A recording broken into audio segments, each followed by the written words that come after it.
crianças estão relacionadas com o que está dentro do material. Claro, existe toda uma robustez de modelo matemático por trás disso. Isso não é trivial, aquilo que a gente já conversou agora há pouco, né, a respeito. E é muita matemática, muitas teorias físicas que estão por trás. Mas basicamente é isso. Eu tenho um material que eu fiz lá no meu laboratório, sintetizei, né? A gente chama cresceu, né? Cresceu o material lá, mas o nome técnico é sintetizar, tá? O que é que esse material tem de diferente? Eu preciso caracterizá-lo. E uma das técnicas, né, dentre outras, é jogar a radiação nele e ver o que é que passa através desse corpo aqui, né? O que foi que modificou nessa radiação? E a partir daí eu posso imaginar o que é que tem lá dentro, sem destruí-lo. Tá bom? Isso é que nós chamamos de espectroscopia. Mais uma vez, registrando, eu só vi isso pela primeira vez no ano de 1987. Acho que vocês, nenhum de vocês era nascido, era não? Hein? Acredito que não, né? Sim, professor, eu. 1987 foi que eu tive o contato pela primeira vez, né, 85, 86, 87. Entrei em 85 na universidade, em 87 tive contato, né? E quem falou disso pela primeira vez para mim foi a professora Maria Helena, lá da Universidade Federal do Pará. E eu me apaixonei por isso. Tá certo? É a minha terceira paixão, é a espectroscopia. Tá bom? Minha primeira paixão é essa que pegou a minha xícara de café agora, que é a minha esposa. A minha segunda paixão é física. E a minha terceira paixão é a espectroscopia. Tá certo? Obviamente que com a minha esposa vai toda a minha família, né? Obviamente. E assim, poxa, ele não tem nem paixão aí pelos filhos, pelos netos, né? Com a minha esposa já fica vinculado aí toda a minha família. A física e a terceira, espectroscopia. Essa técnica que eu falei agora. Em 87, 10 anos, tá certo. Vamos lá. Sim, como é que funciona isso? Porque os materiais vibram, eles têm frequências específicas, e quando a luz passa por eles, eles absorvem parte da luz e passam a vibrar com maior amplitude. Isso é espectroscopia. E eles vibram como? Está vendo esse corpo pendurado na mola aí? Assim como esse corpo está pendurado na molinha aí, eles vibram. Ou então, olha só esse relógio aí, vibrando também. Um pêndulo, né? Aquele balanço lá que você tem que empurrar o seu irmão menor para se balançar, né? É um pêndulo. Ou então, um oscilador também, igual aquele primeiro, só que agora horizontal, um oscilador massa-mola. Então, é disso que a gente está falando. Essas partículas do corpo, elas vibram. E para demonstrar isso para vocês conhecem a água, né? Conhecem a molécula da água, certo ou não? Molécula da água? H2O. Vocês sabem como é essa estrutura da molécula da água? Ela é assim, ó. Bem aqui o oxigênio e aqui os dois hidrogênios. E essa molécula vibra, que é uma beleza. Tá aqui, ó. Olha só as moléculas, olha aí. Olha só, infelizmente a nossa internet aqui do computador não pega legal aí. Eu já estou acionando aqui, já faz tempo, um técnico para vir ver o meu computador, para fazer uma limpeza, não sei o que é, mas é no meu computador isso. Tá bom? Mas olha só como essas crianças, o branco é o hidrogênio, o vermelho o oxigênio. Tá? Tem um estiramento simétrico, tem um estiramento assimétrico, tem o bend é a tesoura, ó. E eles podem também rotacionar em torno do eixo X, Y, Z. São as librações, tá? São as pequenas rotações aí deles aí em torno dos eixos. Então tá aí a criançada brincando de pira aí, ó, brincando e vibrando. Então, assim, quando eu jogo luz, tá? Se a luz que eu estou jogando tem uma frequência que coincide com a frequência deles, a radiação, que eu quero dizer de maneira geral, não é só luz, tá? Desculpa, é radiação. Elas vão absorver e vão vibrar com uma amplitude maior. Ok? Então eu vou dizer, olha, aqui dentro tem água. É assim que a gente faz o infravermelho.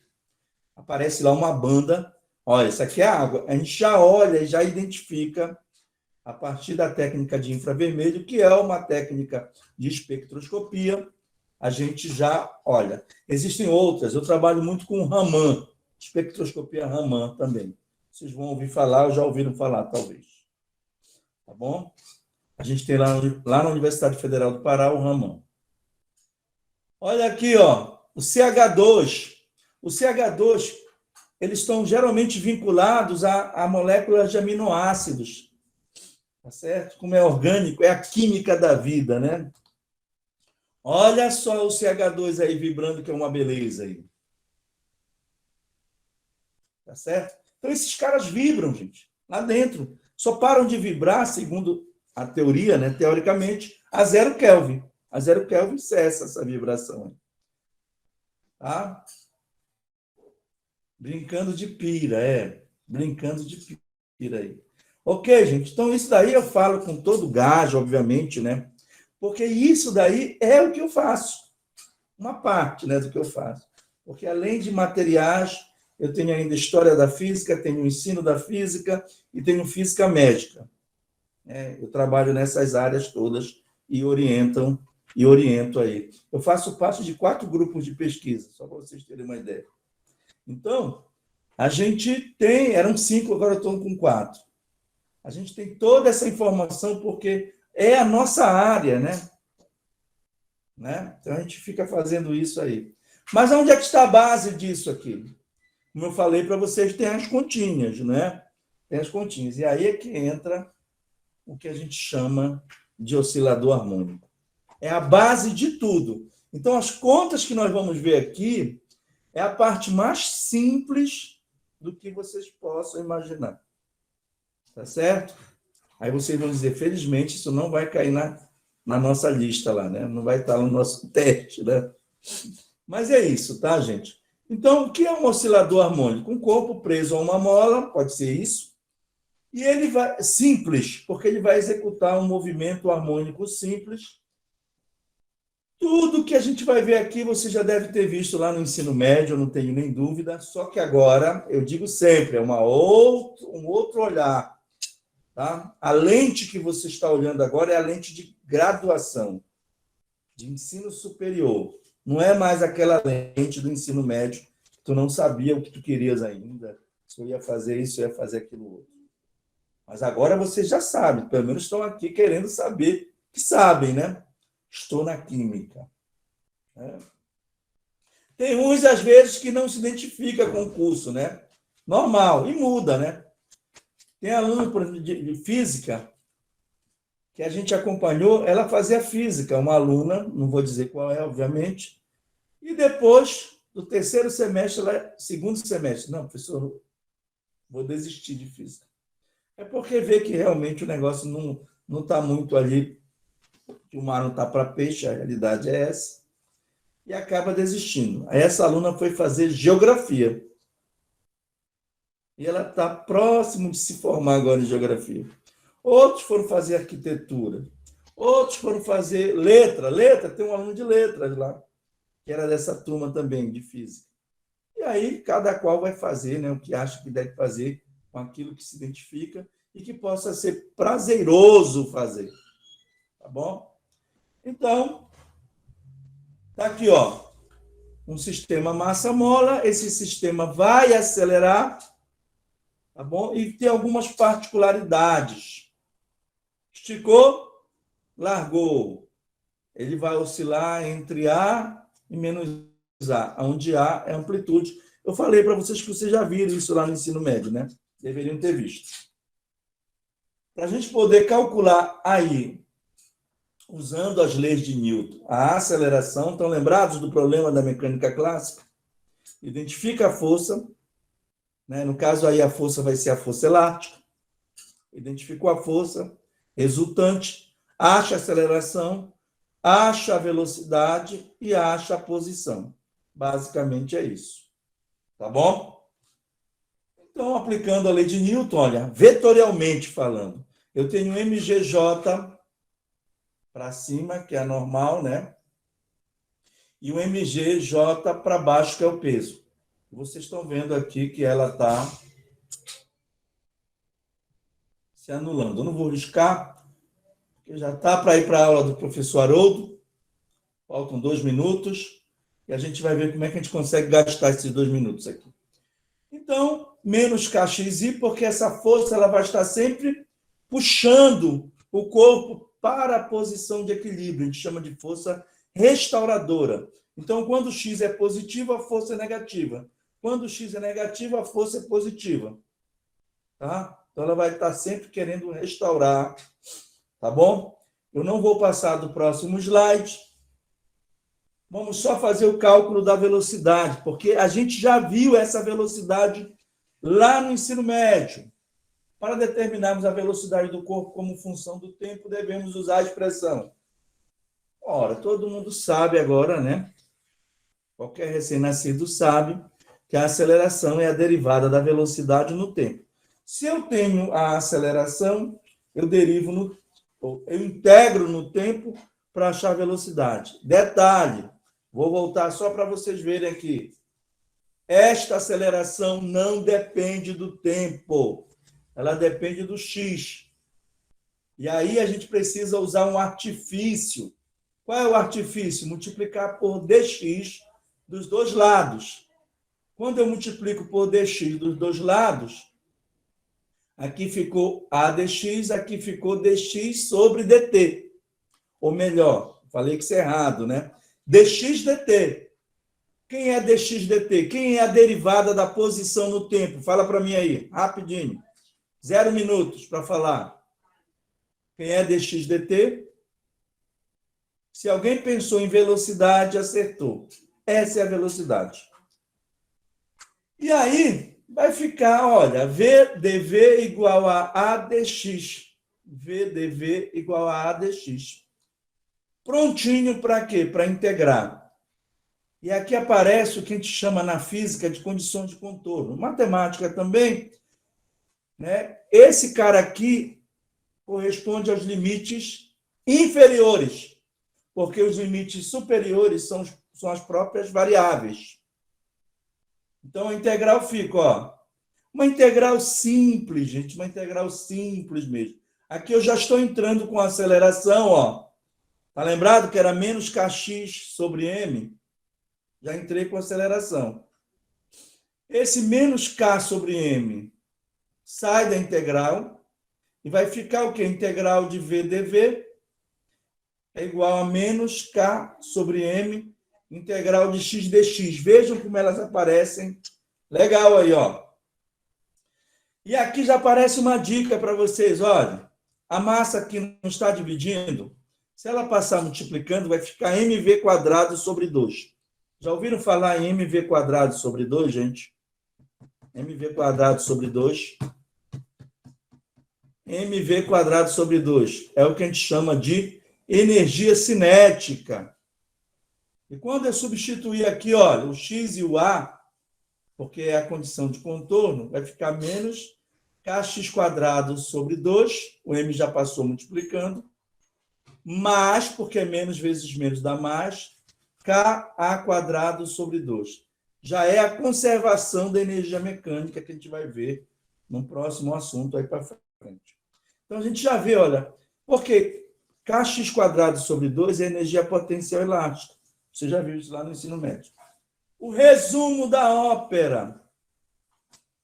O V dependente de x, né? O V de x é igual a ômega raiz quadrada de a² menos x². Essa expressão a gente já viu lá no ensino médio. Só que agora a gente veio pelo cálculo, partindo do oscilador harmônico, né? Esse ômega né, ele ficou ao quadrado, o ômega quadrado é K sobre M. Esse K sobre M, né, o K é a constante elástica e M é a massa da mola. Quando eu extraí a raiz quadrada, porque o V está ao quadrado, o ômega saiu da raiz, ele estava ao quadrado. É a pulsação do oscilador. A gente já viu falar isso lá no ensino médio também. A função acima, destacada, confirma que para x igual a zero, vai ficar a raiz quadrada de a quadrado, que é o próprio a, o módulo da velocidade é máximo, ômega a. E para x igual a mais ou menos a, se eu colocar tanto mais como o menos a, né, o que é que vai ficar? Ah, legal. Estou encerrando, eu falei que eu não ia passar desse slide. Tá bom? O módulo da velocidade é máximo, ômega a, quando x é zero, quando ele passa lá pelo meio. E nos extremos, que ele precisa mudar de sentido, vai ser zero. Pode jogar aqui o mais a quadrado menos a quadrado igual a zero. O menos a, como está ao quadrado, vai ficar mais a quadrado. Então, a quadrado menos a quadrado também vai dar zero, porque ele precisa mudar de sentido. Na próxima aula, a gente termina esse slide aqui, esses slides, tá bom? Mas eu só queria demonstrar para vocês aqui, na boa, que tudo que a gente está falando, construindo com vocês, em Física 1, tudo tem importância na vida futura de vocês, tá bom? Gente, uma boa aula com o professor Haroldo, um bom final de semana, estudem, tá bom? Não deixem de estudar, se organizem. O x, ó, essa parte aqui, essa raiz quadrada de a quadrado depende de x. Então, é separar o joio do trigo, tá? Eu joguei para cá por causa do próprio dx, tá bom? E joguei o ômega para lá, e a integral de ômega dt, o ômega sai, a integral de dt é o próprio t, já viu isso? Variando de 0 a t, dá o próprio t. Pronto. Ômega t está resolvido a integral do lado direito. Simples e direta, de acordo com aquilo que nós estamos vendo. Essa outra integral, gente, ela é diferente. Tá bom? A gente vai usar o que a gente chama uma substituição aí trigonométrica. Eu não vou fazer, eu já vou partir para o resultado com vocês. O Lucas saiu, não sei se ele está gravando, espero que sim. Muito bem. A integral da esquerda já é o resultado, tá? Então, a gente vai ter que aceitar. Ah, beleza, Lucas. Tá? Já é o resultado. Então, essa integral aí, o resumo da ópera dela toda é que ela é um arco. Isso daqui é um ângulo, olha. Tá lembrado? Isso daí é um arco. Tá, o Lucas está dizendo que essa integral ela é tabelada. Realmente foi uma boa lembrança dele, porque existe aí, inclusive, livros com tabelas, né? Da coleção Shaw, pela minha experiência, pela minha vivência, um dos melhores dele, né? Fórmulas e tabelas matemáticas. Eu tenho até um atual que eu comprei há pouco tempo, né? Pouco tempo que eu digo quando estava fazendo doutorado. Lá em 2008, eu acho. Mas porque o outro que eu tinha antes era o tempo que eu fazia graduação. Então, esse então que eu comprei por último, né? É há pouco tempo. Então, tá. Então, essa integral aqui, ela é um ângulo. Ela é um ângulo. Por quê? Por que ela tem que ser um ângulo? Fala para mim aí. O Lucas pode responder também essa pergunta.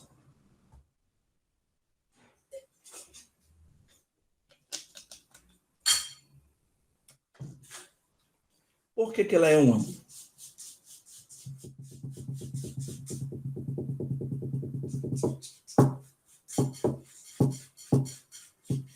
Então, lembrar daquela brincadeira que eu digo para vocês, que laranja só pode ser igual a laranja, não pode ser igual a banana?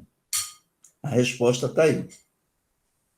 Porque tá igual ao seno? Não. Olha só, é mais ou menos por aí. Mas esse daqui é o seno a menos 1, né?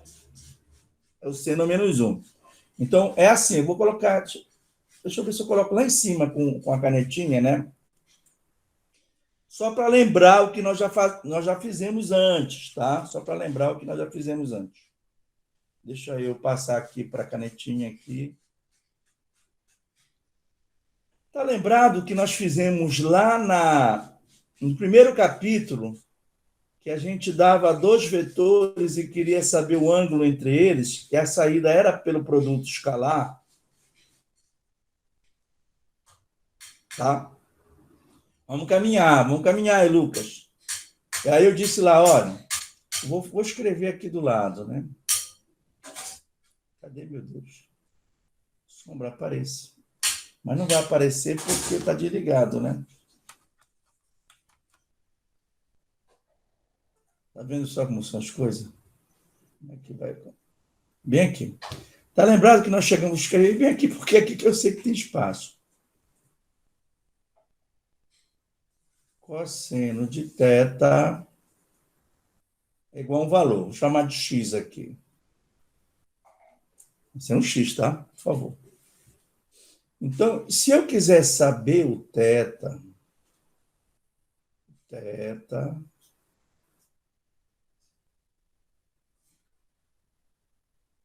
certo? O θ é um ângulo cujo cosseno é x. Então, essa representação eu posso fazer de 2 formas.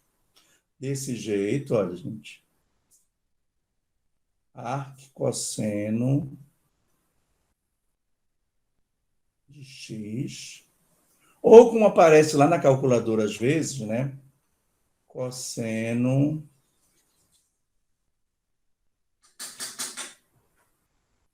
a menos 1 de x. Tá bom? Então, logo, a conclusão que nós chegamos é que esse resultado, é por isso que a gente precisa sempre estar ligado aí, né? Que esse resultado aqui, ó, seno a menos 1 de x sobre a é um ângulo. É um ângulo. Aí, vocês bateram em cima disso. Acho que foi a Ana, até o próprio Lucas. É porque é a função inversa e tudo mais. Tudo bem. Beleza. Mas o meu questionamento não era esse. Por que que isso obrigatoriamente tinha que ser um ângulo? Eu até disse assim, lembra daquela brincadeira que eu disse que laranja só pode ser igual a laranja? Não pode ser igual a banana? Olhem para cá, exatamente para esse produto aí. A unidade do ômega é radianos por segundo.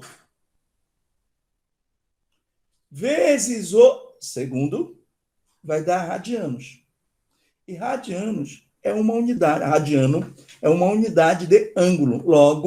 Logo, ômega vezes T é realmente um ângulo. Então, se da direita, do lado direito, eu tenho um ângulo, no lado esquerdo, obrigatoriamente eu tenho que ter um ângulo, gente. Se eu não tiver um ângulo, está errado. Tá certo? Está errado em termos dimensionais até mesmo. Porque ângulo só pode ser igual a ângulo. Tá bom? Muito bem. Então, essa é a solução desta integral, que eu não vou entrar no detalhe agora. Mas essa integral tem limite, né? O limite inferior e o limite superior. Tá bom? Então, eu vou substituir agora o limite, ó.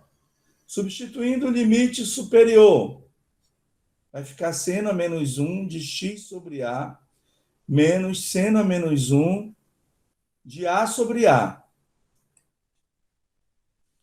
A dividido por a dá quanto? Fala para mim. A dividido por a dá... Vamos lá, gente. A dividido por a dá... Por favor. 1. Aí eu vou perguntar para vocês qual é o ângulo. A dividido por a dá 1, né? o número dividido por ele mesmo dá 1. Então, aí ficou seno a menos 1 de 1.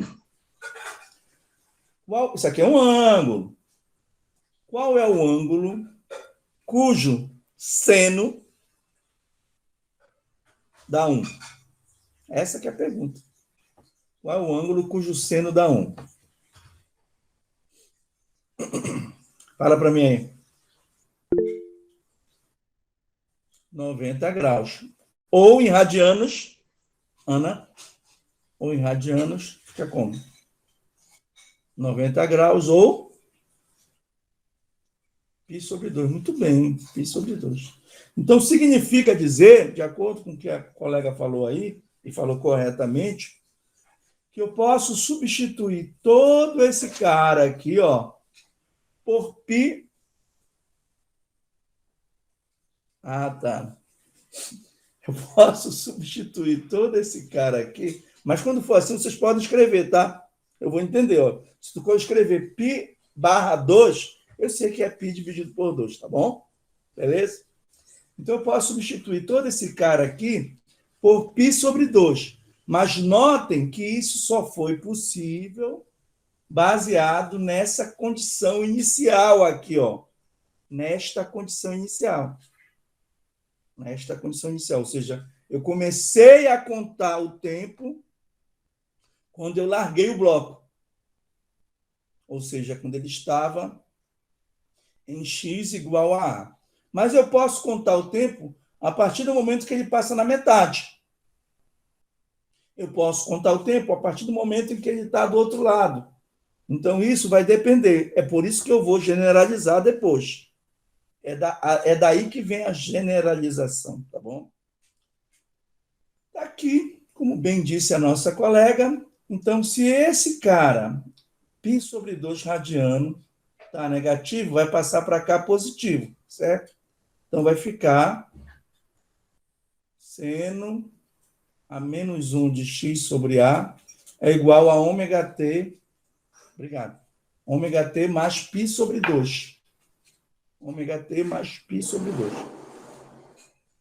Isso daqui é um ângulo, certo? É um ângulo. Se eu fizer o seno dos dois lados, olha, o seno de seno a menos 1 vai dar o que tiver aqui dentro. Tá? O seno de seno a menos 1, só para a gente entender a matemática aí, o seno de seno a menos 1 vai dar o que está aqui dentro. Que no caso, x sobre A. E do outro lado ficou o seno.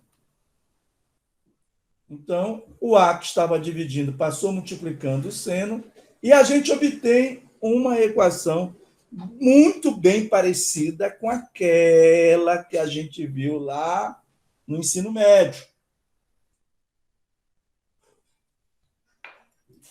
Com a diferença, bem aqui está a diferença, olha. Porque esse termo é um termo específico para essa condição, mas que eu posso generalizar, tá? Porque isso aqui é o que a gente chama de fase inicial, tá bom? Fase inicial, nesse caso específico, que eu comecei a contar o tempo. A partir do momento que eu larguei o corpo aqui, tá certo? É específica para essa situação. Ou, de maneira geral, pronto, aí chegou naquela equação. Não sei se vocês lembram, gente, dessa equação lá da segunda série do ensino médio. Quem fez, pelo menos recentemente, né? Quem já fez há muito tempo, né? Talvez não tenha visto. Gente, ainda não contei essa história para vocês. Meu ensino médio de física foi muito triste. Tá bom? Meu ensino médio de física foi muito triste. A minha graduação não foi lá essas coisas também, né? Então, são algumas coisas que eu digo para eu mesmo, né? Eu não posso cometer as mesmas falhas que os meus professores do ensino médio, da graduação e do mestrado, e quem sabe, se eu for dar aula no doutorado, né, do doutorado, cometeram. Acho que o doutorado já foi mais tranquilo, porque eu já era professor, né, já há algum tempo.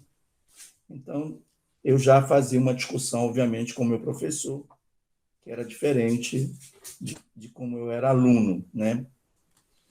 O meu ensino médio foi fraco de física, por quê? Porque as circunstâncias daquele tempo lá, que ainda era segundo grau, tá? Eu gostaria de ressaltar que ainda era segundo grau, né? Estava se estabelecendo aí. Eu acredito que a maioria de vocês, ou quiçá todos, incluindo o próprio Lucas aí, na primeira série do ensino médio, ou primeiro ano do ensino médio, já viu física mesmo, né? Sim ou não? Já viu física mesmo, né? A física, acho que sim, né? Porque lá no meu tempo, quando eu era criança pequena lá em Barbacena, foi, deixa eu me lembrar, CFB, Ciências Físicas e Biológicas. Então, daí era junto, igual como era na oitava série e depois agora passou para o nono ano, né? Era CFB.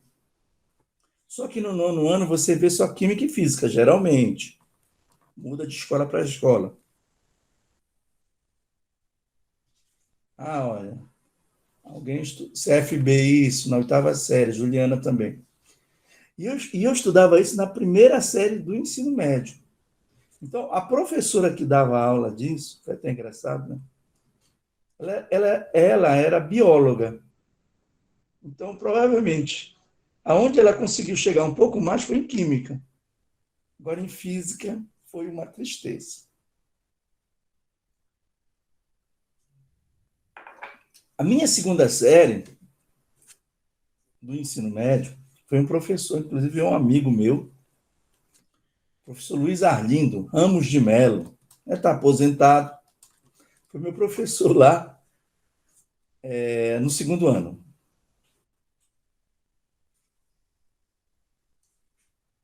Ah, entendi. É mais ou menos isso. Agora, uma coisa é acontecer isso no teu ensino fundamental, né?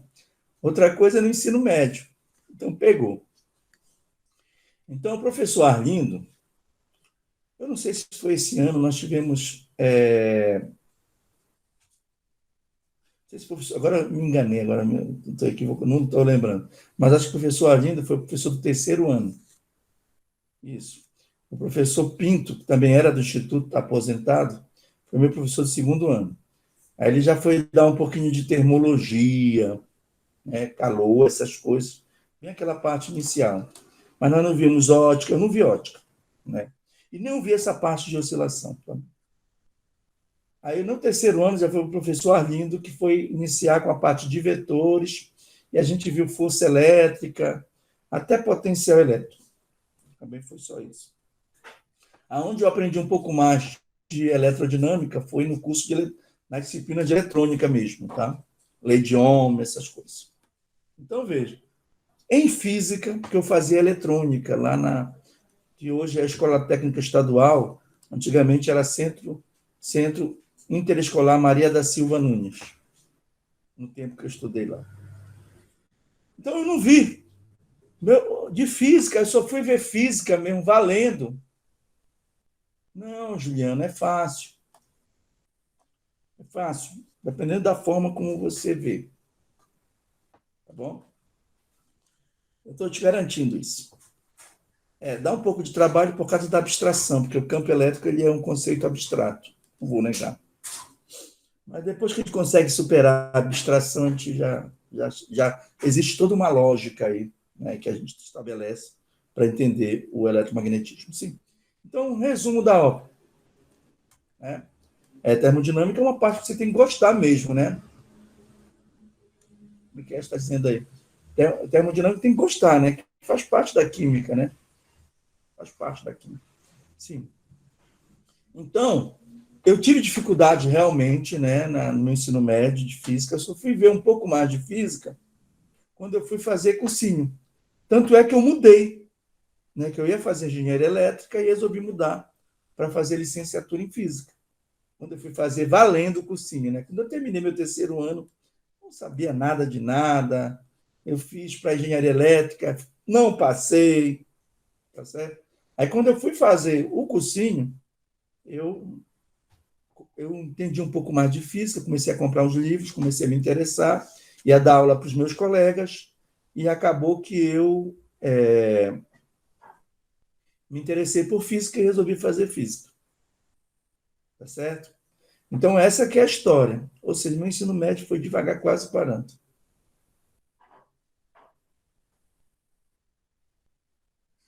Acaba acontecendo. E o segundo ano é o segundo ano mais tranquilo para ver física. Né? Agora, o primeiro ano e o terceiro são os. O terceiro, principalmente, né? Como bem disse a Juliana, que envolve o eletromagnetismo, né? De maneira bem geral. Então, tá. Então, essa equação aqui, não sei se vocês viram lá, se vocês viram. Geralmente, professor. Deixa eu te falar, Miquel, o professor fica perdendo muito tempo, viu, Miquel? Fica perdendo muito tempo lá na parte de eletrostática, que é o que eu não faço. Eu não fico perdendo muito tempo, não. Eu monto um esquema para a gente passar pela eletrostática mais rápido, certo? Eu monto. Aí depois, quando chega nas partes mais interessantes, que é a eletrodinâmica e o próprio o eletromagnetismo propriamente dito, aí não dá tempo, né? Então, mas tudo isso é da minha experiência, né? Pois é, então essa parte aqui de ondulatória, que a Juliana disse que é legal, a ondulatória começa com osciladores, um movimento harmônico simples. É essa equação que você vê lá, onde θ0 é a fase inicial ou constante de fase, uma constante, um ângulo, né? Do MHS, que depende de x, depende lá do x em t igual a zero. Nesse caso específico, a gente considerou o x de t igual a zero A. É por isso que deu aqui, a fase inicial deu 90 graus. Mas aqui a gente generalizou, eu estou dizendo para vocês que vai depender dessa condição inicial. Olha só, para x igual a A, aí eu até faço aqui, ó, para x de t0 igual a A, eu vou mostrar para vocês, pegando essa equação que eu generalizei, e vou mostrar que eu vou provar para vocês que eu volto para cá para o π sobre 2. Então, para x de t0 igual a A, foi a condição que a gente fez. Estou substituindo aqui, tá? Então, x de t0, A, o A que já existia, seno. Se eu colocar o t bem aqui, zero, zero vezes ômega, dá zero. Então, sobra só seno de θ0. Então, se o A passa para o outro lado dividindo, A dividido por A dá 1, né? A dividido por A dá 1. Certo? Aí vem aquela pergunta: qual é o ângulo cujo seno, ó, qual é o ângulo cujo seno é 1? Resposta: π sobre 2.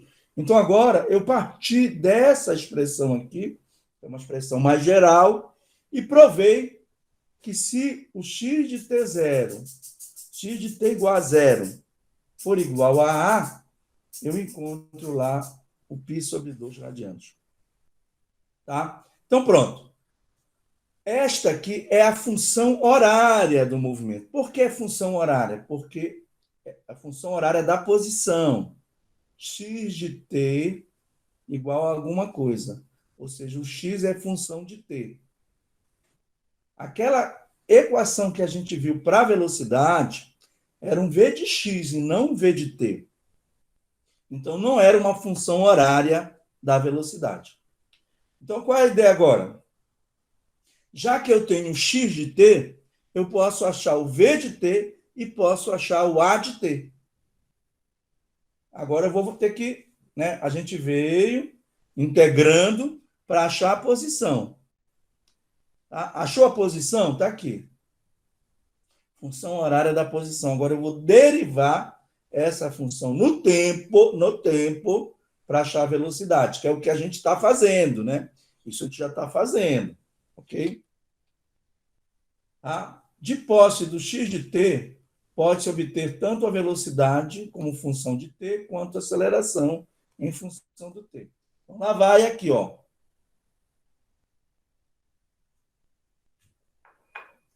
Bom, eu vou partir da ideia, só voltando aqui, ó.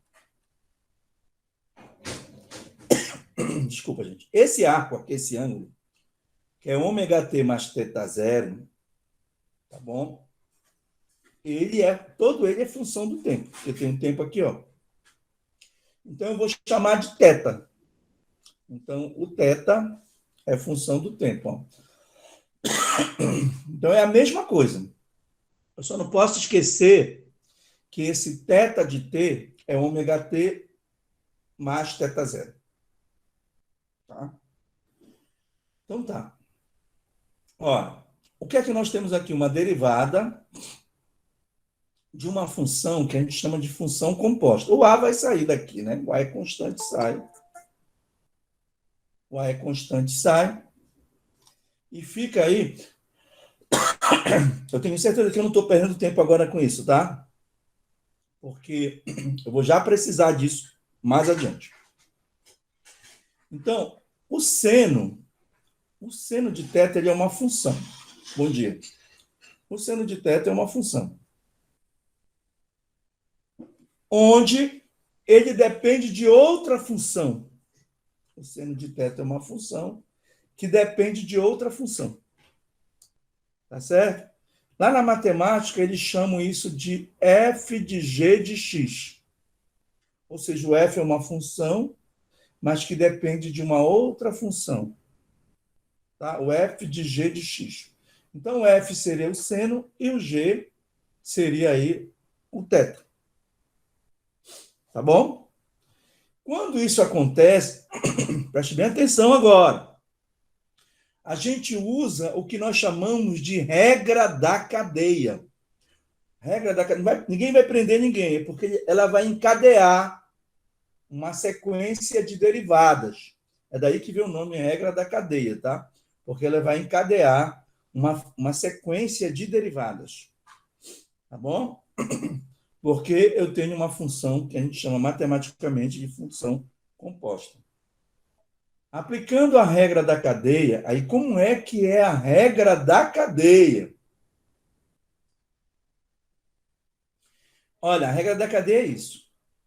Eu vou pegar, primeiro o A está fora, né? Já foi lá para fora, constante, deixa o A separado. Então, primeiro, eu vou fazer a derivada do seno de θ em relação a θ. Vejam que aqui não tem dθ. Tem dθ aqui? Não tem dθ.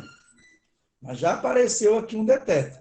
Então, digamos, por favor, vamos dizer assim. Para compensar, tem um outro dθ aqui. A grosso modo, se vocês disserem que eu falei isso, agora está sendo gravado, não vai ter jeito para eu negar, né? A grosso modo, você poderia simplificar aqui, ó, o dθ com dθ e ficaria d dt, que é o que está aqui, ó. É assim que a gente sabe se está fazendo ou não uma regra da cadeia legal. Mais uma vez, não tem nada de prisão aí, tá? É um encadeamento de derivadas.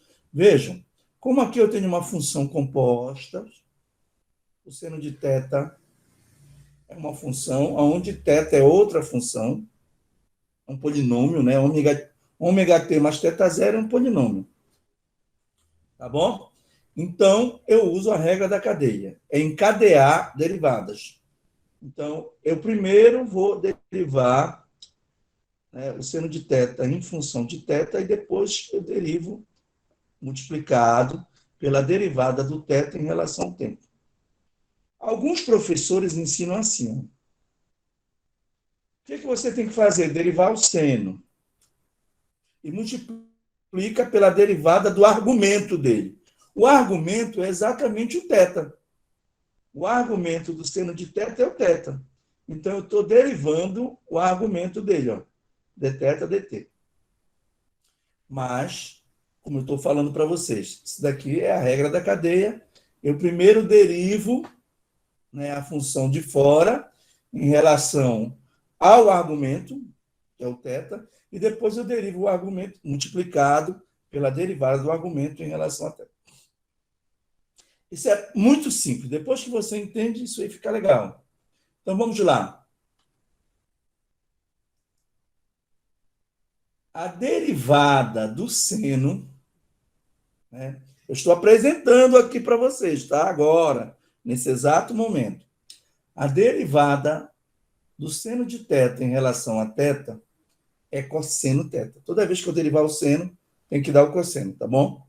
É uma outra regra essa aqui, tá? É uma regrinha, igual aquela que a gente viu lá, que caía lá, o expoente multiplicando a constante, no caso de polinômio, né? Ou monômio. Aqui é uma outra regra, se a derivada do seno. Quanto é a derivada do seno? É o cosseno. Direto. Como θ é ômega t mais θ0, eu substituí aqui. Então, quando eu derivar o seno de θ em relação a θ, dá cosseno de ômega t mais θ0. Eu costumo dizer o arco não muda. Mas falta derivar. Olha só. Derivando o θ, que é essa derivada aqui, em relação a t. É d dt. Quem é o θ? Ômega t mais θ0. Ora, essa derivada a gente já conhece, gente. Né?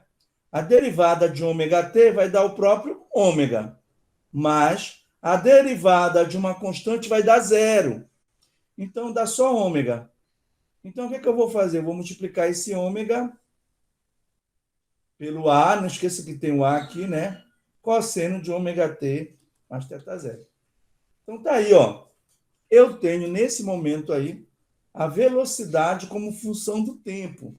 Notem, aquela velocidade que a gente achou lá atrás era a velocidade em função do x. E agora aqui eu tenho a velocidade em função do tempo. Cujo módulo máximo... Ah, tá. Cujo módulo do valor máximo é... Olha só como vai bater com aquilo que a gente viu no slide antes, né? Antes do anterior. Então, olha só. O valor máximo do cosseno... Vai gravando isso aí. O valor máximo do cosseno é 1. Então, o cosseno de ômega t mais θ0, o valor máximo dele é 1. Não interessa o que tem lá dentro. Passou a cosseno é 1. O seno é a mesma coisa, o valor máximo é 1. Então, o valor máximo sendo 1, aqui vai sobrar só o ômega vezes A. Ou seja, bateu com aquele que a gente tinha visto lá, para você ver como a coisa está bem correta. Não está escapando nada. Bom, e para finalizar, vamos derivar a velocidade em relação ao tempo para achar a função horária da aceleração. Essa aqui é a função horária da velocidade, porque a velocidade como função do tempo, agora eu vou achar a função horária da aceleração. Então, está aqui, ó. Como eu já expliquei um pouquinho a regra da cadeia, a gente já vai meio que direto. O A de t é dv dt, todos nós sabemos disso. ddt desse ômega A cosseno de ômega t, onde o θ é função de tempo. Então tá aqui, ó, a mesma história aqui, ó, a mesma história, só que agora ele está carregando esse ômega. Então o ômega é constante, juntamente com A, saem da derivada. Aí vai ficar a derivada de cosseno θ em relação a θ. Nós vimos ainda agora que a derivada do seno em relação... Seno de θ em relação a θ deu o cosseno. E a derivada do cosseno de θ em relação a θ dá quanto? Diz aí para mim enquanto eu tomo um cafezinho aqui em meio segundo.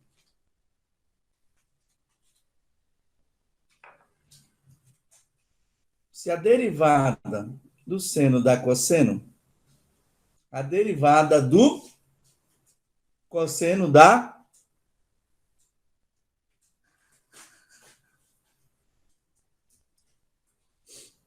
Tá? Ele volta. Quase, Juliana. Quase, Iago.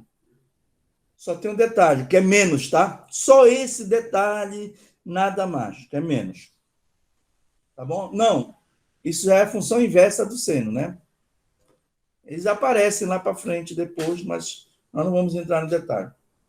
Então, olha só, gente, preste atenção. Isso é uma explicação importante. Se eu derivo o seno em relação a θ, ele vira o cosseno a θ. Se eu derivar o cosseno θ em relação a θ, ele dá o menos seno θ. Tá certo? Ou seja, vai dar um negativo aí. É isso mesmo, tá? Não pode esquecer esse menos. Mais importante de tudo isso é que, de posse disso, eu provo o que nós chamamos de harmonicidade do processo. O que é harmonicidade? É o cíclico. É eu voltar para o que estava antes, entre aspas, né? Então, quando eu derivo uma função harmônica, tipo seno, eu obtenho a função cosseno. Quando eu derivo a função cosseno a menos do sinal, eu encontro o seno. Se eu derivar o seno, cosseno, ou seja, elas ficam indo e vindo, indo e vindo. Ou seja, é por conta disso que essas funções são chamadas de funções harmônicas, tá? Eu tenho aí a harmonicidade do processo, né? Vai e volta, vai e volta, vai e volta, que é o caso do movimento harmônico, né? De ida e volta. Então, eu falei no início que é um movimento de ida e volta, cujas funções horárias são harmônicas com o tempo. Então, está aqui. Vai dar o menos seno, acabei de falar para você. Vamos chegar lá. Vamos chegar lá no gráfico. O Lucas ficou aperreado. Eu pensei que fosse pelo gráfico, né, que fecha o ciclo lá. Mas o gráfico é o gráfico da função, Lucas, concorda? O gráfico é o gráfico da função. Tá bom? A gente vai chegar lá. E aqui a gente já sabe que é ômega, só que já tinha um ômega lá, tá? Ômega vezes ômega dá ômega quadrado, vai aparecer o menos. Então tá aqui a criança, olha. Olha a nossa criança aqui. O A de t, função horária da aceleração, é igual a menos ômega quadrado, porque ficou ômega vezes ômega, a seno de ômega t mais θ zero. Gente, mais uma vez, eu estou gastando assim um pouco de energia aqui, mas porque quando eu chegar lá na outra aula, eu já vou caminhar um pouco mais, tá bom? Já falei de regra da cadeia, você já tem noção que toda vez que eu fizer a derivada de uma função composta, é a derivada da própria função vezes a derivada do argumento, pode considerar assim, ok? E assim vai, tá? E só lembrando, né, que o MHS é periódico, né? Tá aqui as funções horárias são harmônicas e o MHS é periódico. Se é periódico, ele tem período e tem frequência. Frequência, o número de oscilações na unidade do tempo. Período é o inverso da frequência, tá? Ou seja, é o tempo de uma oscilação. Então, periódico, a gente já viu isso, tá? Isso aqui também já está servindo de base para física geral 2. Como eu falei, a gente não está perdendo tempo. E para finalizar, tá? Então, observem aqui. O que é que nós temos? Nós temos o x de t, que é a seno de ômega t mais θ zero. Nós temos o v de t, que é a ômega a, né? Vezes o cosseno de ômega t mais θ zero. E temos o a de t. Se eu quiser aqui no a de t achar o valor máximo, o módulo máximo da aceleração, é só fazer esse cara aqui igual a 1 e desconsiderar o sinal. Então, vai dar ômega quadrado vezes A. Tá bom? Só para que a gente tinha feito aqui a velocidade máxima, né? Sim. Então, A de t menos ômega quadrado A seno de ômega t. Se você olhar para cá, ó, olhe para cá. O A seno de ômega t mais θ zero é o x. Então, eu volto para aquela equação lá da aceleração, né? Que é menos A quadrado x. Foi de lá que eu parti para achar a velocidade e depois achar a posição, tá bom? Repetindo, o A seno de ômega t mais θ zero é o x. Então, eu posso escrever o A como função de x. Vou até fazer aqui, que é para ficar guardado aí para vocês. Deixa eu ver se eu consigo escrever bem aqui, ó.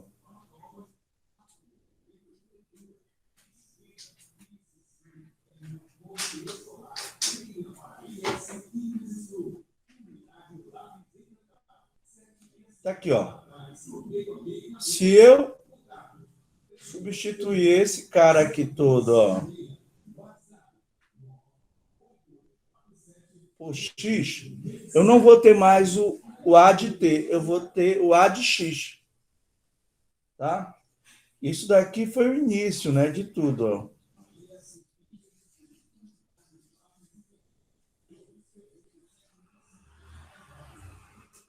Onde é que tá? O negócio deu problema aqui. Ele está arriscando tudo aqui. Depois eu vou apagar isso daí, tá? Foi o início de tudo, tá bom? Foi o início de tudo. E agora o gráfico. O Lucas disse, pensei que fosse pelo gráfico, mas tu tá certo, Lucas. Não tá errado, não. Mas só que o gráfico é o gráfico da função. Uma outra coisa, lembrei agora, o aluno... Deixa eu apagar logo esse negócio aqui, porque ficou chato.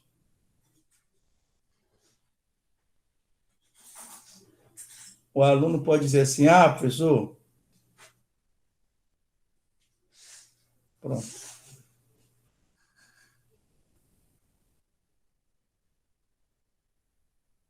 Eu aprendi isso lá no ensino médio, só que o meu professor lá do ensino médio, o x era a função do cosseno. O v era a função do seno. E o a, função do cosseno novamente. Tá certo? Tudo bem. E eu posso dizer para vocês que é a mesma coisa. Tá? É exatamente a mesma coisa. Ok? É a mesma coisa. Faltou aqui o... né? E agora, como é que eu provo que é a mesma coisa? Exatamente. Quando a gente for ver o gráfico, ó. Vocês lembram disso daqui? Isso daqui é o que a gente chama seno da soma, né? De dois arcos. Como é que eu faço o seno da soma de dois arcos? Lá do segundo ano, trigonometria. O seno da soma é o seno do primeiro vezes o cosseno do segundo, mais o seno do segundo vezes o cosseno do primeiro. Quando eu fizer o seno do primeiro, vai dar o seno de ômega t. Vezes o cosseno do segundo, o cosseno de 90 é zero. Essa parte vai zerar. Mas, agora, vai ficar o seno do segundo, vai inverter, né? O seno do segundo vezes o cosseno do primeiro. O seno de π sobre 2 é 1. E vai sobrar só o... tá aí, né, gente? Olha. Eu pensei que eu não tivesse feito. Desculpa aí, tá? Foi mal. Então, eu posso usar a canetinha aqui para cortar, né? Para simplificar. Exatamente o que eu estava falando, ó. Isso daqui é 0. Isso daqui é 1. Resumo da ópera, o que sobrou aí? O seno de ômega t mais π sobre 2 é igual a cosseno de ômega t. Viu? Como a gente transformou do que era seno para cosseno, usando uma operação simples lá do segundo ano, que foi o seno do ensino médio, né? Trigonometria. É uma identidade, na verdade, né? Uma identidade trigonométrica. Seno da soma. Então, eu posso substituir, ó. Posso substituir, cadê? Aqui já vai começar a exigência do que a gente já falou, né? O x de t vai ser a cosseno de ômega t. Então, esse gráfico aqui, viu, Lucas? Nesse caso, vai ser uma cossenoide, né? Tá aí, ó. a cossenoide, ó. Começa... O XM aqui é o A, tá? É o valor máximo do X. Faz isso, ó. Agora é a posição variando com o tempo. Bem aqui a posição vai ser 0. Ok? Isso daqui corresponde a 1/4 do período, 1/4, 1/4 do período. Na metade do período, ele foi para o outro lado, não é verdade? Olha, ele estava aqui, foi para o outro lado na metade do período. Está lá em menos A. Volta a ser 0, porque ele passa em x igual a 0, né? Tanto na ida como na volta. Volta a ser 0. E bem aqui ele completa o ciclo. Ó. Aqui ele voltou para a posição inicial. Tá bom? Que é o A. Ou XM, mais XM. Então, isso daí nós temos um ciclo da função cosseno, ou seja, da cossenoide. Então, um ciclo, ele vai lá e volta. 2 ciclos, vai lá e volta de novo. 3 ciclos, vai lá e volta de novo. E assim por diante. E isso aqui vai ficar representado aqui como se fosse uma onda, né? Ok? Nada do que foi será. Muito bem, gente. Agora, preste atenção. Já é um teste aqui para vocês. Atenção. Eu tenho x de t igual a A cosseno de ômega t. Nesse caso, como ficaria a velocidade aí? Pode falar se quiser.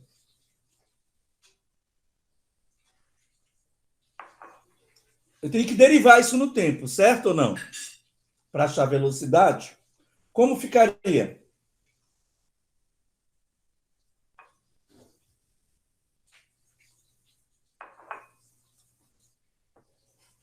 Vamos lá? O A constante sai da derivada. Quanto é a derivada do cosseno?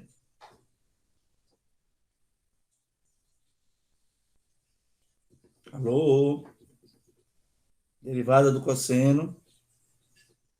Agora eu falei para vocês quanto era. Menos seno. Não, Menos deixa eu seno. falar. É assim, a função inversa, que alguém colocou aí, cosseno a menos 1, tá bom? A função inversa é quando eu quero sair de um valor que não é ângulo para o valor que é ângulo. Tá bom? É só aí que eu uso a função inversa. Tá? Ou também chamado de arco cosseno, né? Ou arcseno, ou arco tangente. Tá bom? Então, a derivada do cosseno, agora a gente falou que era o menos seno, tá bom? Muito bem. Então, já ficou o menos aqui. E o A, seno, repete o arco, ômega t. Mas ainda está faltando multiplicar pela derivada do arco. Quanto é a derivada de ômega t em relação a t?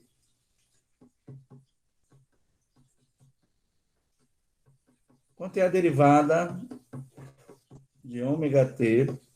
Quem não tiver o ômega aí fácil, pode representar por W, que eu vou entender. Quanto é a derivada de ômega t?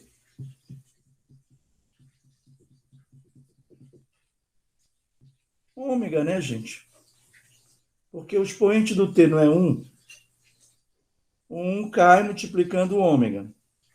Aí vai ficar t elevado a 1 menos 1, que é a regrinha lá do monômio, né? Aí vai ficar t elevado a 0. T elevado a 0 dá 1. Então dá o próprio ômega. Aqui ela, ó. O menos a derivada do argumento que deu ômega vezes a derivada do cosseno que deu menos seno, ômega t. Então dá menos dá uma senoide negativa, olha. Vocês lembram da senoide positiva? A senoide positiva, ela faz isso, ó, vem aqui, faz isso, ó. Aí completou um ciclo aqui. Como essa é menos seno, então é uma senoide negativa, ela vai fazer o inverso. Vem para baixo, né? Depois aqui, e completou o ciclo bem aqui, ó. O período é o mesmo, olha, em que ela completa o ciclo. Tá? Rápido, como é que fica a aceleração, que é a derivada da velocidade no tempo? Tá? Como é que fica a aceleração? Aqui eu tenho agora um seno, né, para derivar. Qual é a derivada do seno? Fala para mim aí. A derivada do seno é o... Derivada do seno. Você não pode se enganar, gente. A derivada do seno é o... Estou esperando. É um, professor? Não. Ai, meu Deus. É assim, ó. Menos cosseno. Também não é o menos, tá? É lembrar, regrinha. Vamos lá, não fique preocupado. A derivada do seno é o cosseno e a derivada do cosseno é o menos seno. Fechou. Derivada do seno é o cosseno e a derivada do cosseno é o menos seno. Então, aqui eu tenho a derivada do seno. A derivada do seno é o cosseno. Mas vai ficar negativo? Vai porque o menos já existia lá. Então, vai continuar negativo, tá bom? Então, a derivada do seno é o cosseno. Porque se eu colocar que é o menos cosseno, menos vezes menos vai dar mais. Isso não é verdade. Tá bom? Então, a derivada do seno é o cosseno de ômega t. Quando eu derivar o arco em relação ao tempo, vai sobrar mais um ômega aí. Aí vai ficar ômega quadrado. Então, está aqui a aceleração. Menos ômega quadrado A cosseno de ômega t.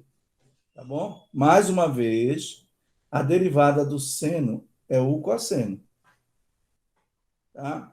Aqui ficou negativo porque já estava negativo quando eu fiz a primeira derivada. Tá aí, ó. Olhem, observem que esta função daqui, ó, esse gráfico daqui, é esta mesma, só que com sinal contrário. Então, se a primeira é uma cossenoide, a segunda é uma cossenoide negativa, olha.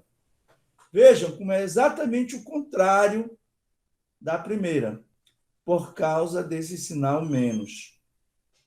Por causa desse sinal menos aqui. Tá? Então, a gente vê aí, ó, presta atenção, o resumo da ópera. Primeiro, que lá no íntimo da matéria, as moléculas estão vibrando. Tá bom? Para eu poder fazer um estudo sobre essas vibrações, eu tenho que ter um conhecimento matemático, um modelo matemático que esteja relacionado com aquelas vibrações. O modelo mais simples que nós temos é esse que a gente acabou de apresentar agora. Aí você vai dizer, poxa, se esse é o mais simples, que dirá o mais complexo, né? Mas o que foi que eu falei para vocês? Estão lembrados lá do... Eu estava até vendo essa aula ontem, revendo, né? Do ângulo crítico, que a gente usa um bocado de matemática, aí chega no final. Tá? O coeficiente de atrito estático é igual à tangente do ângulo crítico. Ou seja, chega numa situação bem simples. Então, quando você vai fazer uma investigação, você vai usar uma técnica de espectroscopia para estudar lá o material que você sintetizou.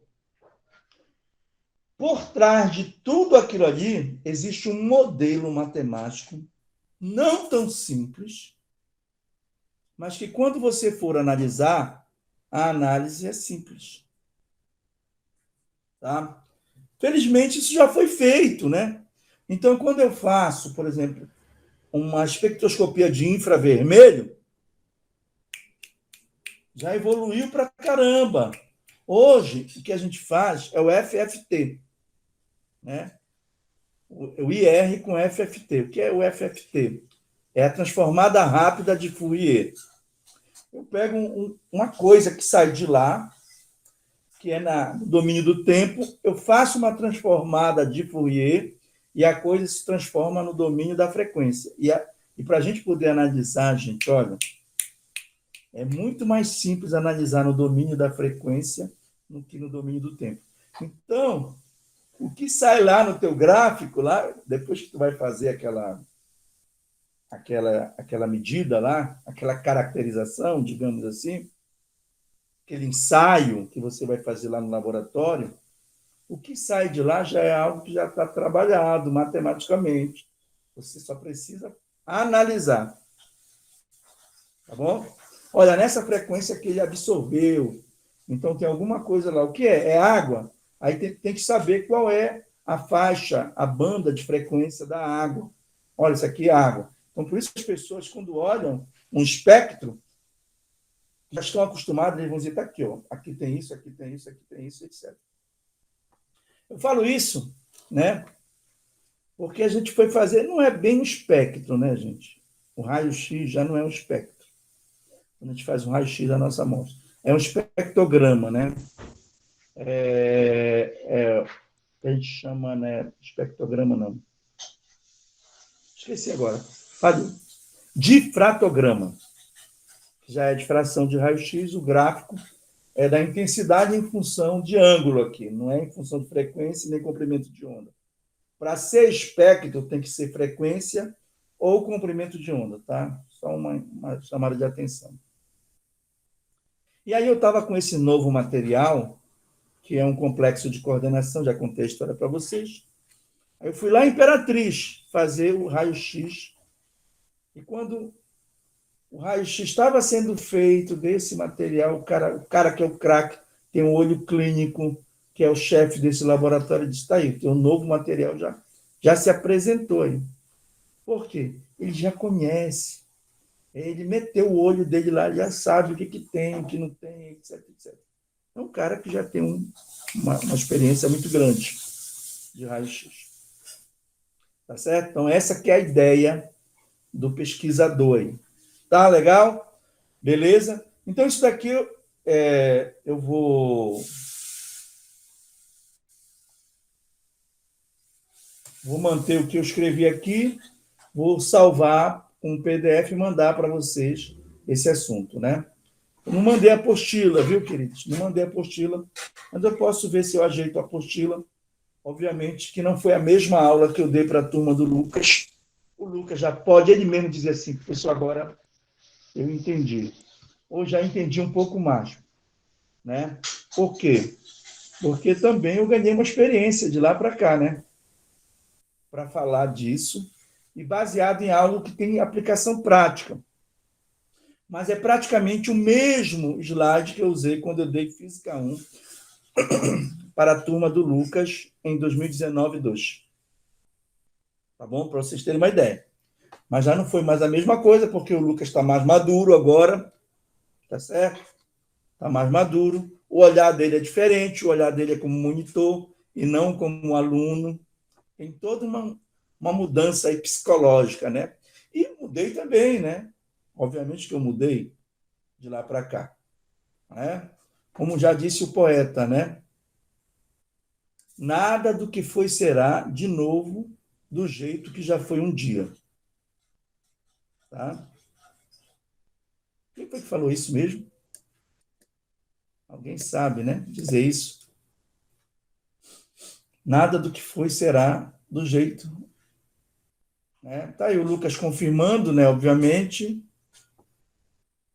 Foi um cantor que falou isso, agora esqueci o nome dele, mas se vocês lembrarem aí, como uma onda, o nome da música, né? Lulu Santos, né? Acho que a Mariana gosta do Lulu Santos. Eu também gosto das músicas dele. Tá certo? Muito bem. Fechamos essa parte e vamos agora para a outra parte. Como eu falei, nós não estaremos perdendo tempo. Quando eu fiquei ali batendo lá na regra da cadeia, tá? Gente, é inevitável, a matemática ela é inevitável. E se vocês querem fazer a diferença, saibam um pouquinho mais de matemática. Tem um cara